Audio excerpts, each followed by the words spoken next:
نبی بعد۔ اللہ تعالیٰ کے فضل اور توفیق سے یہ عظیم کتاب التوحید ہماری چل رہی ہے۔ اس کو ہم نے تقسیم کیا تھا کہ یہ 10 اعتبار سے جو ہے اس کی تقسیم کی جا سکتی ہے، منقسم کیا جا سکتا ہے۔ تو اس میں ایک تقسیم تھی لا الہ الا اللہ کی تفسیر۔ لا الہ الا اللہ کی تفسیر میں یا توحید کی تفسیر میں ہم اس باب تک پہنچے ہیں کہ جو شخص کسی پتھر یا درخت وغیرہ کو متبرک سمجھے۔ باب کا عنوان یہ ہے کہ جو شخص کسی درخت یا پتھر وغیرہ کو متبرک سمجھے تو اس کا جواب یہ ہے کہ وہ مشرک ہے، کہ جو کسی درخت یا پتھر وغیرہ کو متبرک سمجھے۔ تبرک کا معنی یہ برکت سے ہے، برکت حاصل کرنا۔ اور برکت کیا ہے؟ یعنی خیر اور بھلائی کی کثرت اور اس کے ہمیشہ ہمیش رہنے کی تمنا اور خواہش رکھنا، یہ ہے برکت۔ برکت کی تعریف یہ ہے کہ خیر اور بھلائی کی کثرت اور اس کے ہمیشہ ہمیش رہنے کی تمنا اور خواہش رکھنا۔ قرآن و سنت کی اگر آپ دلائل کو دیکھیں تو یہ معلوم ہوگا کہ برکتیں اللہ تعالیٰ کے پاس ہیں۔ اللہ تعالیٰ ہی برکت عطا کرنے والا ہے۔ اللہ تعالیٰ کا فرمان ہے تبارک الذی نزل الفرقان علی عبدہ، کہ بابرکت ہے وہ ذات جس نے اپنے بندے پر فرقان نازل فرمایا۔ یعنی اس ذات کی خیر و بھلائی بہت عظیم، بہت زیادہ اور ہمیشہ رہنے والی ہے جس نے اپنے بندے پر قرآن نازل کیا۔ یعنی یہاں پہ برکت کا مفہوم ہمارے سامنے واضح ہوتا ہے۔ اسی طرح سے اللہ تعالیٰ نے فرمایا وبارکنا علیہ وعلی اسحاق، کہ ابراہیم علیہ السلام فرماتے ہیں کہ بلکہ اللہ فرماتا ہے کہ ہم نے ابراہیم علیہ السلام اور اسحاق علیہ السلام پر برکتیں نازل فرمائیں۔ عیسیٰ علیہ السلام نے ماں کی گود میں فرمایا تھا وجعلنی مبارکن، کہ اور اللہ تعالیٰ نے مجھے بابرکت بنایا۔ تو اس سے پتہ ہی چلتا ہے کہ برکت دینے والا صرف اور صرف اللہ تعالیٰ ہے۔ مخلوق میں سے کسی کے لیے جائز نہیں کہ وہ کہے کہ میں نے فلاں چیز میں برکت ڈالی، یا یہ کہے کہ میں تمہارے کام کو بابرکت بناؤں گا، کیونکہ خیر اس کی کثرت اور اس کا جو لازم ہونا ہے وہ صرف اور صرف اللہ تعالیٰ کی طرف سے ہے۔ اور یہ جلب منفعت ہے، یعنی کہ خیر طلب کرنا۔ برکت یعنی اس کے اندر خیر ہے جو مجھے ملے گی، مجھے حاصل ہوگی۔ کسی چیز کو بھی اپنی طرف سے بابرکت قرار دے دینا، یہ عقیدہ رکھنا ہے کہ یہ مجھے فائدہ پہنچانے والی ہے یا مجھے اس سے فائدہ ہو رہا ہے۔ اسی لیے یہ شرک ہے کہ فائدہ برکت دینے والا صرف اور صرف اللہ تعالیٰ ہے۔ اسی طرح سے اللہ تعالیٰ نے خود بعض مقامات کو یا بعض اوقات کو یا افراد و شخصیات کو بابرکت بنایا ہے۔ اللہ تعالیٰ نے خود سے جس کو بتا دیا، تو اس سے پتہ یہ چلتا ہے کہ جو مشروع تبرک ہے، مشروع یعنی جو شریعت سے ثابت ہے، وہ ایک تو ہے جو امر شرعی کے ذریعے سے ہمیں حاصل ہو جائے، جیسے مسجد حرام میں نماز پڑھنا، قرآن کی تلاوت کرنا، یہ سب بابرکت ہے۔ اسی طرح سے امر حسی کے ذریعے سے، امر حسی کیا ہو سکتی ہے؟ جیسے شیخ الاسلام ابن تیمیہ رحمہ اللہ نے جو علم چھوڑا، کیونکہ اس علم کا تعلق بھی اللہ تعالیٰ کی طرف سے ہے، تو اسی لیے وہ بابرکت ہے۔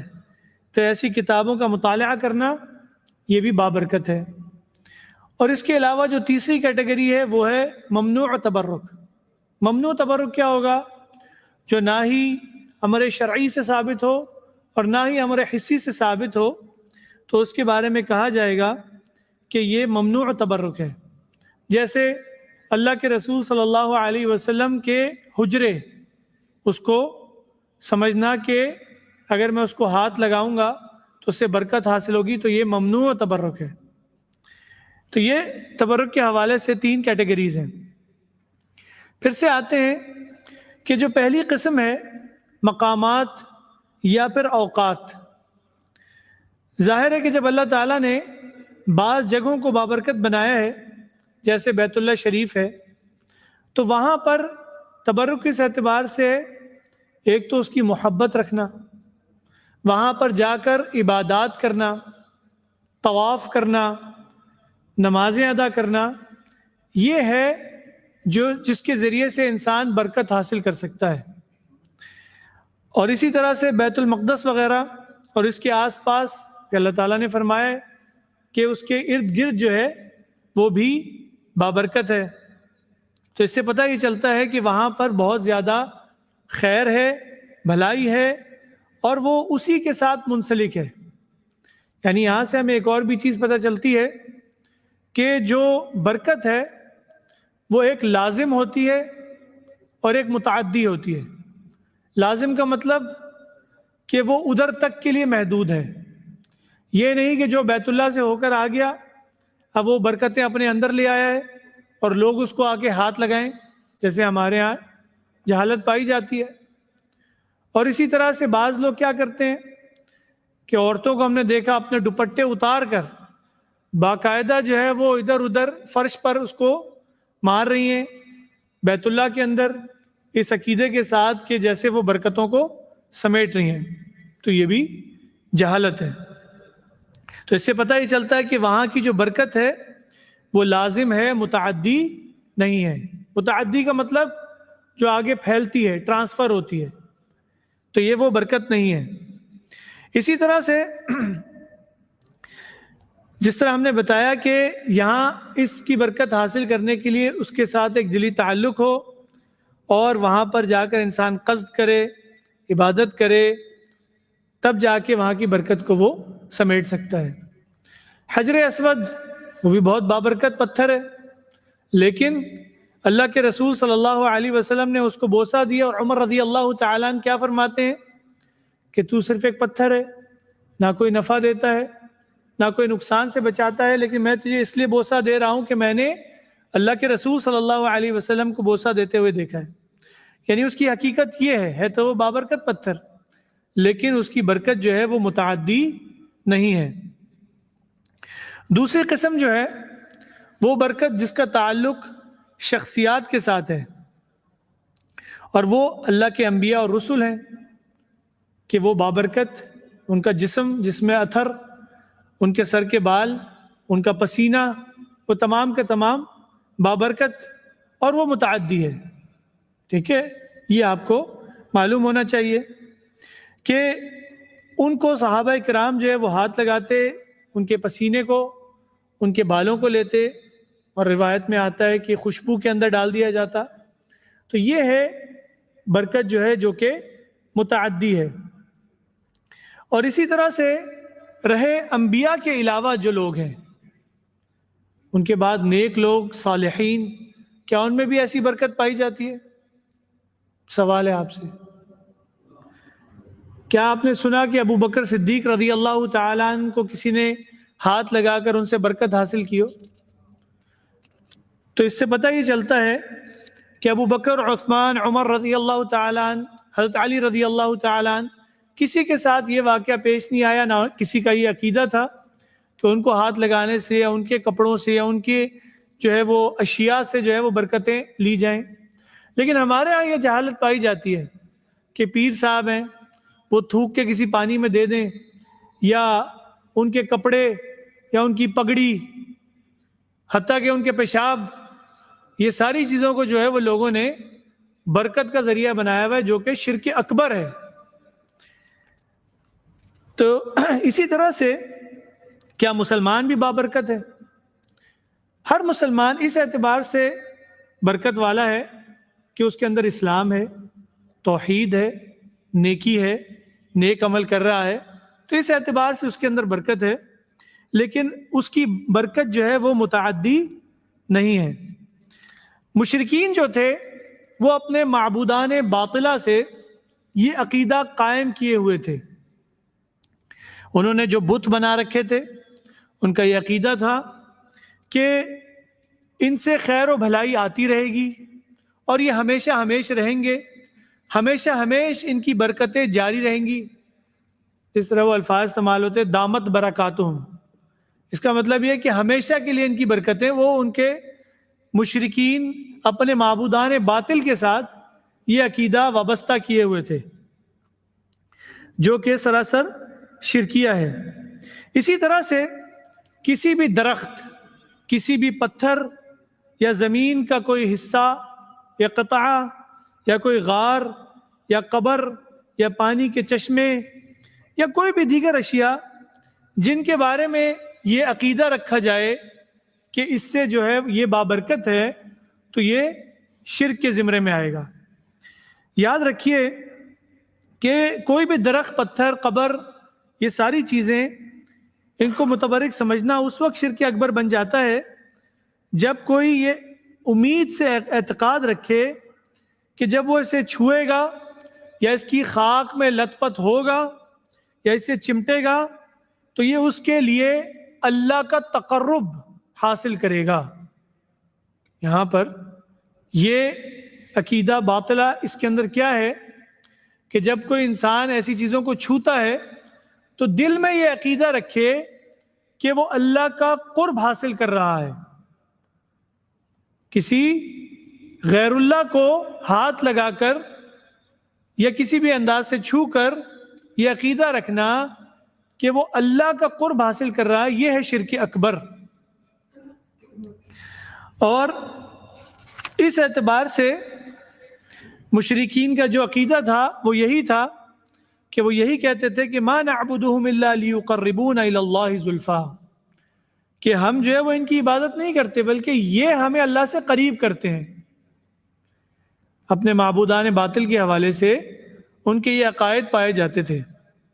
اس باب کے اندر جو ہے وہ مؤلف رحمہ اللہ جو آیہ مبارکہ لے کر آئے ہیں، اللہ تعالیٰ کا فرمان، اعوذ باللہ من الشیطان الرجیم، افرأیتم اللات والعزى ومناة الثالثة الاخرى، کہ بھلا تم نے کبھی لات، عزا اور منات الثالثہ یعنی گھٹیا حقیر دیوی منات کے بارے میں کبھی غور کیا ہے؟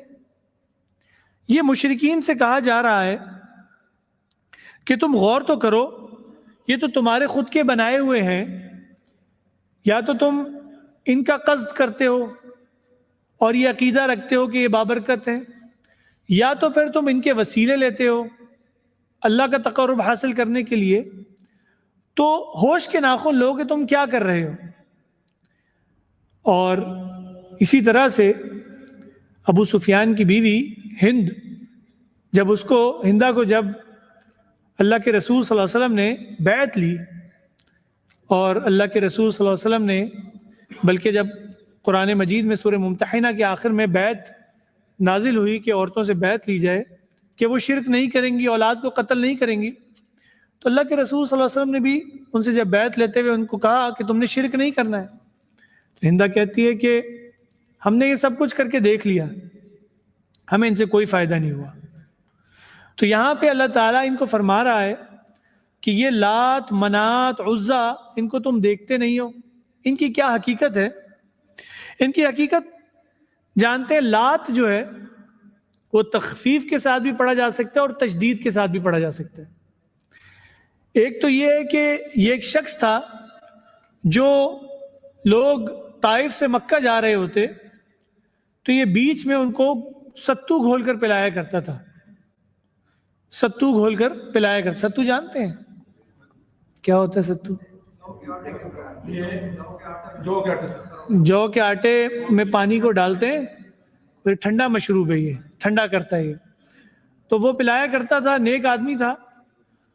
تو وہ ایک سفید رنگ کی جو ہے وہ صخر پر، چٹان پر بیٹھا کرتا تھا.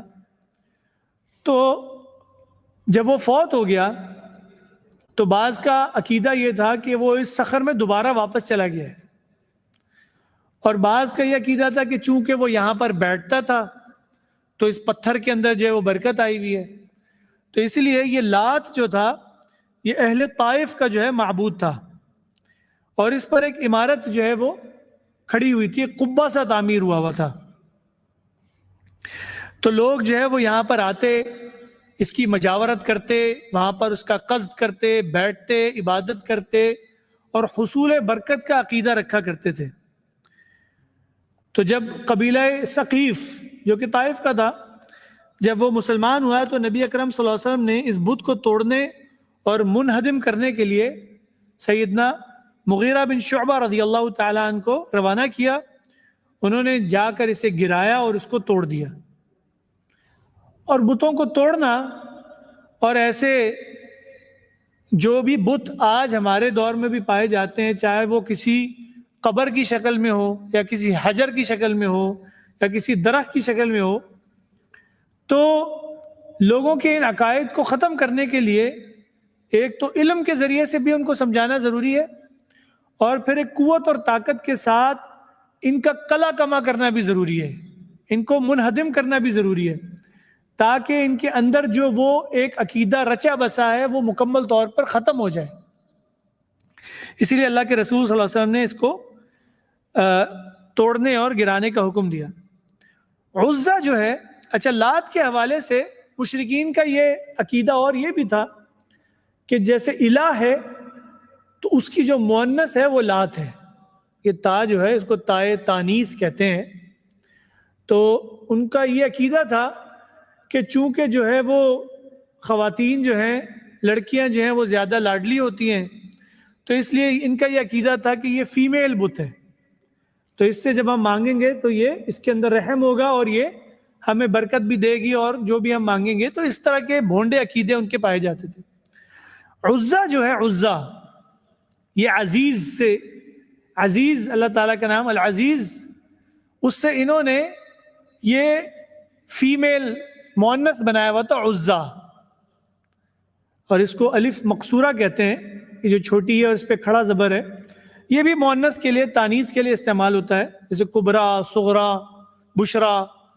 تو یہ عزہ انہوں نے اس کا نام رکھا ہوا تھا. اور یہ مکہ اور طائف کے درمیان ایک درخت تھا, مکہ اور طائف کے درمیان میں ایک درخت تھا. بعد میں ببول کے 3 درختوں کے اوپر ایک عمارت کھڑی کر دی گئی تھی. اس کی بھی وہ مجاورت کرتے اور آ کر بیٹھتے, اور وہاں پر ایک عورت تھی جو کاہنہ تھی. کاہن یعنی چھپی ہوئی چیزوں کی یا غیبی چیزوں کی باتیں بتانے والی, کہانت کرنے والی, جو اس شرک کا اہتمام کیا کرتی تھی. جب مکہ فتح ہوا تو اللہ کے رسول صلی اللہ علیہ وسلم نے کن کو بھیجا تھا؟ خالد ابن ولید رضی اللہ تعالیٰ عنہ کو بھیجا کہ جا کر وہ ان درختوں کو کاٹ دیں. اور انہوں نے جا کر 3 درخت کاٹ ڈالے, اور جو یہ عورت تھی گمراہ کرنے والی, جو جنات کو وہاں پہ حاضر کیا کرتی تھی, اس کو بھی جا کر قتل کر ڈالا. یعنی اس سے پتہ یہ چلتا ہے کہ کس طرح سے جو ہے وہ شرک کو ختم کرنے کی ضرورت ہے. اور ویسے بھی جو یہ جادوگر ہیں ان کے بارے میں تو سزا بھی یہ ہے کہ ان کو جو ہے وہ قتل کر دو. تو اس طرح کی جو باتیں کرنے والے ہیں, کہانت کرنے والے ہیں, یا جادوگر ہیں, یا علم نجوم والے ہیں, یہ تمام کے لیے جو ہے وہ اس طرح ان کو ختم کیا جائے. اور اس کی ایک وجہ یہ بھی تھی کہ لوگوں کا اس درخت کو لے کر اور اس شرک کا اہتمام کرنے والی اس کاہنہ کے ساتھ ایک خصوصی عقیدت اور محبت تھی, اسی لیے بھی جو ہے وہ اس کو ختم کیا گیا. منات جو ہے, منات, یہ ان کا عقیدہ یہ تھا, اللہ تعالیٰ کا نام ہے المنان. المنان کا مطلب احسان کرنے والا. تو اس سے انہوں نے یہ مؤنث نام بنایا ہوا تھا منات. منات کے اندر مینا کا معنی بھی پایا جاتا ہے. حج کے موقع پر مینا میں قربانی کی جاتی ہے. تو یہ لوگ وہاں پر جا کر کیا کرتے, وہاں پر یہ ذبح کیا کرتے غیر اللہ کے نام پر. اس لیے اس کو جو ہے وہ منات کا لفظ ملتا ہے. اور یہ مشرکین کی ایک تیسری دیوی تھی.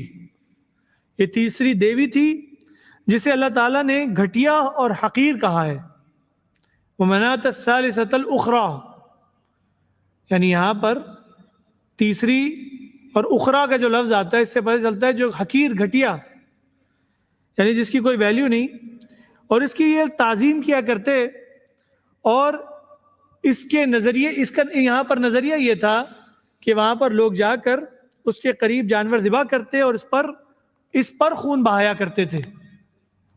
ہمارے یہاں بھی بلی دان یہ لفظ آپ سنتے ہیں۔ بلی کیا ہوتا ہے اور دان کیا ہوتا ہے؟ دان یہ ہوتا ہے کہ جب یہ گیہوں، چاول، گندم جو دانے ہیں نا، اس کو غیر اللہ کے نام پہ دیا جائے، یہ دان کہلاتا ہے، اور بلی جب غیر اللہ کے نام پر ذبح کیا جائے، ٹھیک ہے، تو یہ سمجھ لیں یہاں پر بلی چڑھائی جاتی تھی اور جو ہے وہ ذبح کیا جاتا تھا۔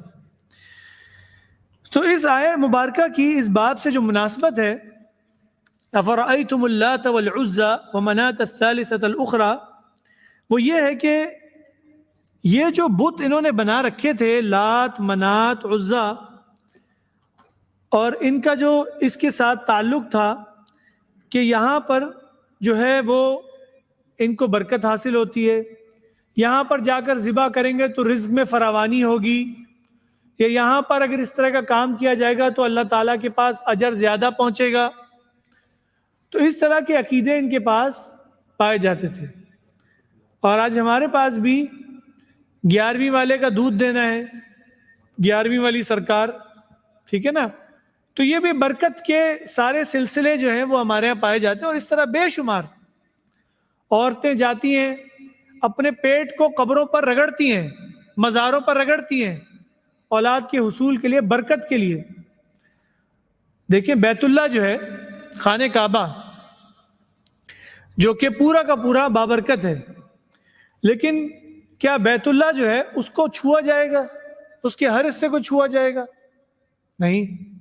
معاویہ رضی اللہ تعالیٰ عنہ طواف فرما رہے تھے، ان کے ساتھ علماء صحابہ میں سے عبداللہ ابن عمر رضی اللہ تعالیٰ عنہما بھی تھے۔ انہوں نے دیکھا کہ معاویہ رضی اللہ تعالیٰ عنہ بیت اللہ کے ہر حصے کو ہاتھ لگا رہے ہیں۔ انہوں نے کہا یہ آپ کیا کر رہے ہیں؟ کہا کہ یہ تو بیت اللہ ہے، اس کے تو ہر حصے کو ہاتھ لگنا چاہیے۔ کہا کہ اللہ کے رسول صلی اللہ علیہ وسلم نے حجر اسود کو ہاتھ لگایا ہے، رکن یمانی کو ہاتھ لگایا ہے، لیکن اور جگہوں کو اس طرح سے ہاتھ نہیں لگایا جو آپ لگا رہے ہیں۔ تو اس سے پتہ یہ چلتا ہے کہ بیت اللہ جو ہے اس کو بھی ہاتھ کہاں پر لگایا جائے گا، کیسے لگایا جائے گا، اس کی بھی تعلیم جو ہے وہ دین نے دی ہے۔ اسی طرح سے اس باب کے اندر مؤلف رحمہ اللہ ایک حدیث لے کر آئے ہیں، اس حدیث کو پڑھتے ہیں۔ ابو واقد لیثی رضی اللہ تعالیٰ عنہ کا بیان ہے کہ ہم رسول اللہ صلی اللہ علیہ وسلم کے ہمراہ حنین کی طرف جا رہے تھے۔ ابھی ہم نئے نئے مسلمان ہوئے تھے، رستے میں مشرکین کی ایک بیری تھی، یعنی بیری کا درخت تھا، وہ عظمت اور برکت کے خیال سے اس کے پاس آ کر ٹھہرتے اور برکت کے لیے اپنے ہتھیار بھی اس پر لٹکایا کرتے۔ اس کو وہ ذات انوات کہتے تھے، ذات انوات۔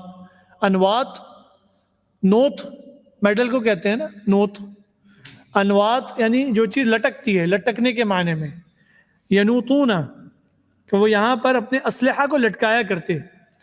چلتے چلتے ایک بیری کے پاس سے ہمارا گزر ہوا، یعنی صحابہ فرماتے ہیں کہ ہم جو ہے وہ آگے بڑھے تو ایک اور بیری کا درخت آ گیا، تو ہم نے کہا اے اللہ کے رسول صلی اللہ علیہ وسلم، جیسے ان مشرکین کا ذات انوات ہے جو ہم نے پیچھے دیکھا ہے، آپ ہمارے لیے بھی ایک ذات انوات مقرر فرما دیں۔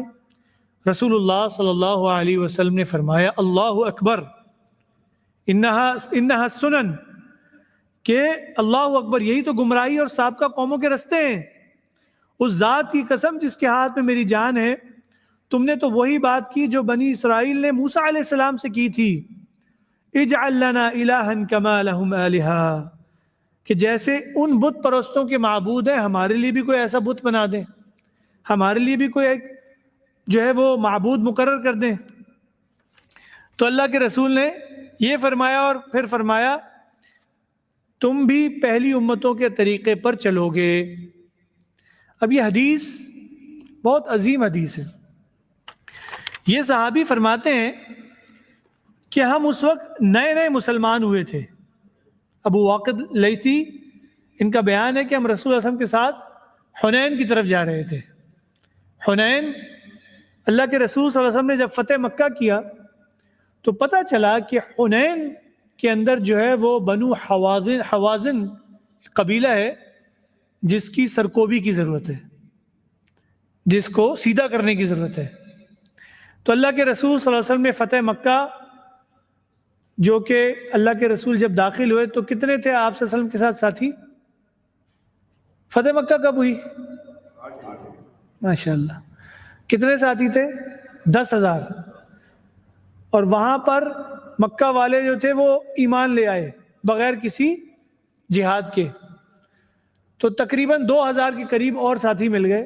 تو یہ 12,000 کا لشکر لے کر اللہ کے رسول صلی اللہ علیہ وسلم حنین کی طرف چلتے ہیں. اب بنو حوازن جو ہے یہاں پر قبیلہ ہے جس کے بعد اللہ کے رسول جب جا رہے تھے تو یہ صحابہ جو نئے نئے مسلمان ہوئے تھے، بھی نئے نئے بالکل مسلمان ہوئے تھے، تو انہوں نے یہ دیکھا کہ ایک درخت ہے بیری کا جس پر مشرکین اپنے ہتھیار لٹکایا کرتے تھے، اور ان کا عقیدہ کیا تھا کہ یہاں پر ہتھیار لٹکانے سے ہتھیار میں برکت پیدا ہوتی ہے اور اس سے جو بھی جنگ لڑیں گے اس میں کامیاب ہو جائیں گے. تو وہ انہوں نے کہہ دیا کہ یا رسول اللہ صلی اللہ علیہ وسلم ہمارے لیے بھی کوئی ایسا درخت ہو جائے کہ ہم بھی اپنے ہتھیار لٹکا لیا کریں. تو اللہ کے رسول صلی اللہ علیہ وسلم نے فرمایا اللہ اکبر، اور بعض روایتوں میں آتا ہے سبحان اللہ کی کلمات، کلمہ تنزیہی کہے کہ یعنی کیا بات کر رہے ہو، اللہ تعالیٰ اس سے پاک ہے. اور فرمایا کہ تم لوگوں نے وہی بات کی ہے جو موسیٰ علیہ السلام کے ماننے والوں نے کی تھی.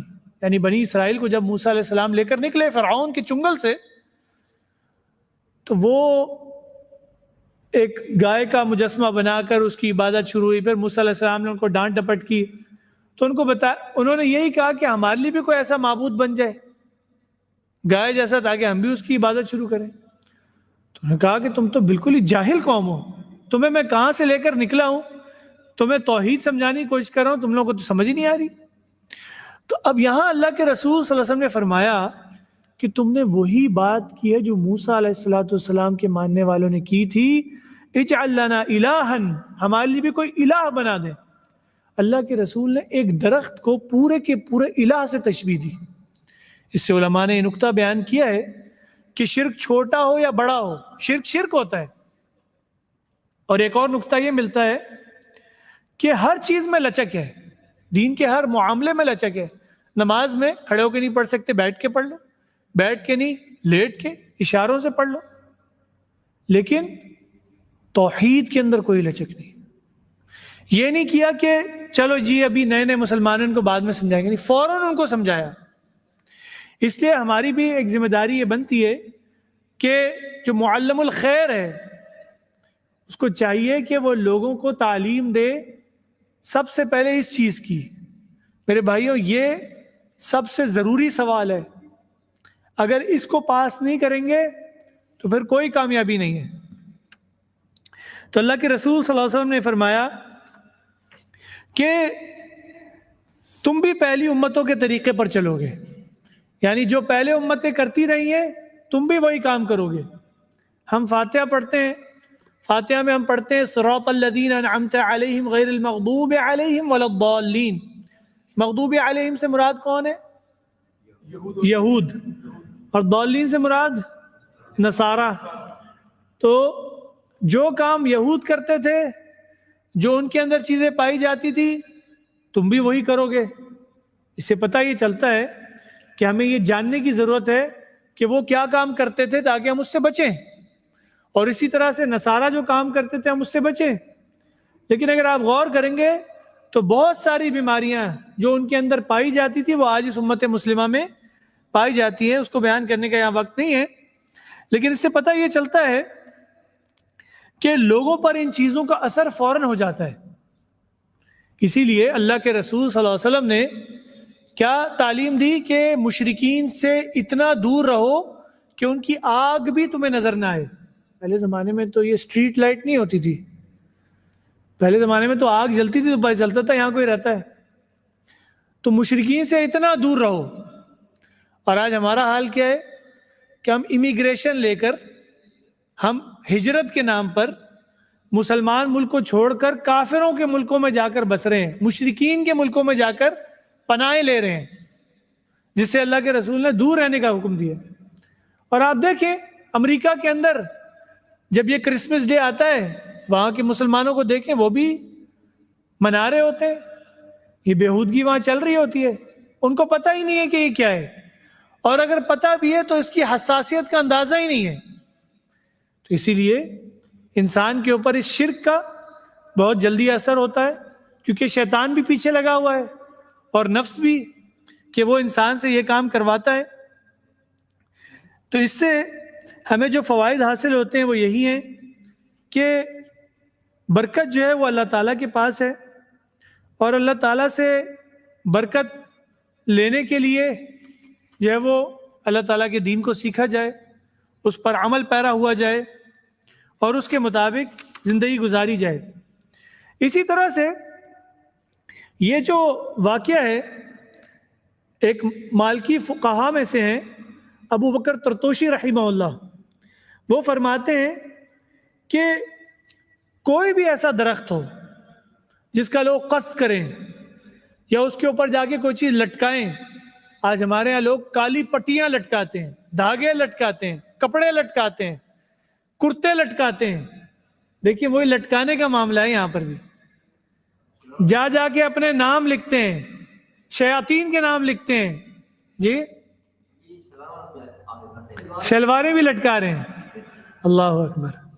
تو یہ دیکھیں کہ کس طرح سے جو ہے وہ جہالت جو ہے وہ پھیل رہی ہے, اور ایسے درخت پائے جاتے ہیں آج بھی, لوگ ان کا قصد کرتے ہیں. اسی طرح سے حافظ ابو شامہ رحمہ اللہ, ان کی کتاب ہے البدع والحوادث, وہ اس میں فرماتے ہیں کہ چاہے وہ کوئی درخت ہو یا وہ کوئی بھی چیز ہو جس کا لوگ قصد کریں اور یہ عقیدہ رکھیں کہ وہاں سے برکتیں ملتی ہیں, چاہے وہ کوئی مزار ہو, کوئی قبر ہو, ٹھیک ہے نا, حتیٰ کوئی جانور ہو, کوئی جانور پالا ہوا ہے اس کا لوگ, ہندوؤں کا تو یہی کام ہے, اور ہمارے مسلمانوں میں بھی یہ چیز پائی جاتی ہے. کسی گائے کے اوپر نقش و نگار بناؤ اور وہ نظر آ جائے کہ جی اللہ لکھا ہوا ہے, تو جائیں گے اس کو ہاتھ لگائیں گے, اس کے سامنے جھکیں گے.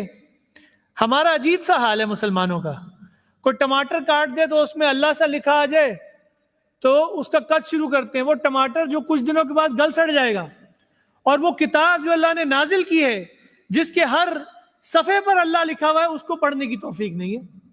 عجیب سا حال ہے مسلمانوں, اللہ اکبر. اسی طرح سے ابو بکر ترتوشی رحمہ اللہ نے ایک واقعہ ذکر کیا ہے ابو اسحاق افریقی کا, کہ ان کے یہ 4 صدی ہجری کے اندر ایک قرآن سنت کے متبعین میں سے ہیں. ان کے دور میں ان کے علاقے میں ایک عین العافیہ کے نام سے ایک چشمہ تھا. عین العافیہ یعنی یہ وہ چشمہ ہے جس سے عافیت ملتی ہے. اس میں لوگ جاتے, اس کا قصد کرتے, اس کا پانی پیتے, پتہ نہیں کیا کیا کرتے, برہنہ ہو کر مرد اور عورتیں سب اس کے اندر. تو انہوں نے کیا کیا, راتوں رات ایک دن انہوں نے طے کیا, اس کو توڑنے لگے. اس کو توڑا, فجر کا وقت ہوا, اذان دی. فجر کے وقت انہوں نے اذان دی اور اللہ تعالیٰ سے دعا کی, اللہ جو میں کر سکتا تھا وہ میں نے کر لیا, اب تو ہی ہے جو ان کو پھیرنے والا ہے. تو بات کرنے کا مقصد یہ ہے, آج ہمارے یہاں بھی بڑے بڑے چشمے پائے جاتے ہیں. وہ کو منگو پیر کا چشمہ ہے, پتہ نہیں کہاں کہاں لوگوں نے جو ہے نا وہ اس طرح کی چیزیں بنا رکھی ہیں. تو اس لیے میرے بھائیوں, اس شرک سے اپنے آپ کو نکالیں, اللہ تعالیٰ ہمیں توفیق عطا فرمائے.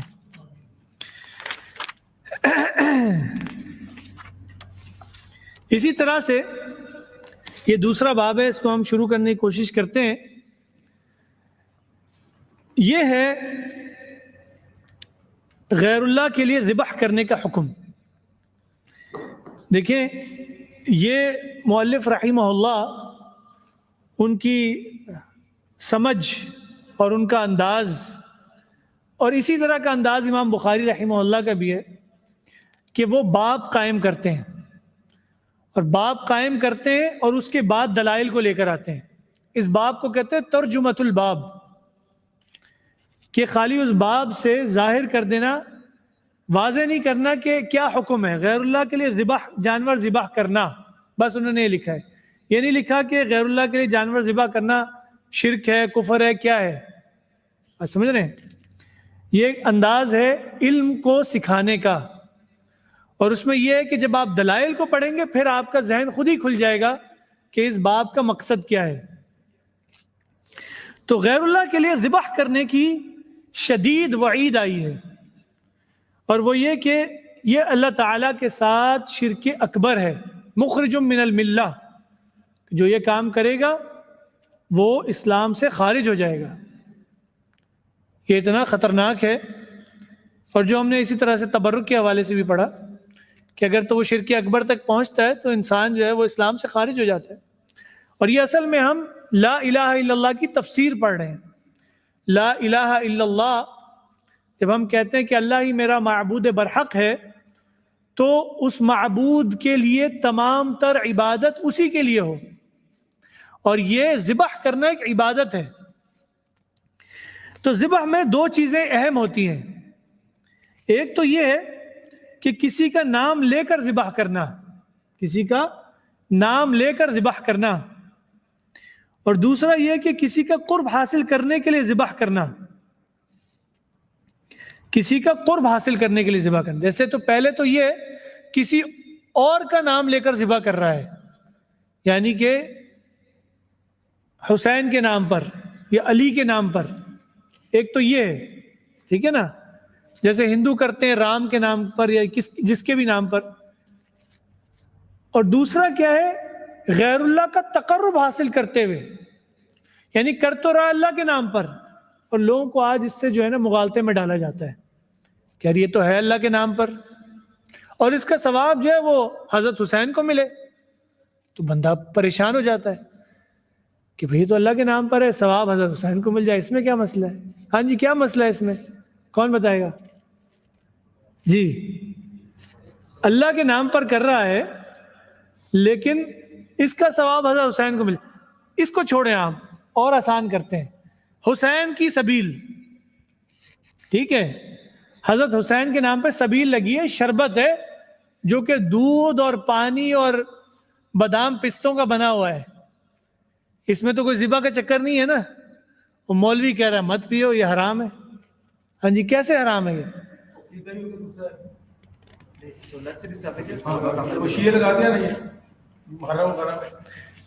بھائی اس کو سمجھ لیں، بہت اہم چیز ہے، سمجھنے والی چیز ہے. بھائی یہ اس میں عقیدہ کیا ہے؟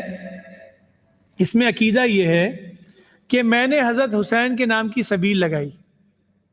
تو پہلا عقیدہ یہ ہے کہ حضرت حسین کو پتہ چل گیا کہ نبیل نے حضرت حسین کے نام پر سبیل لگائی ہے.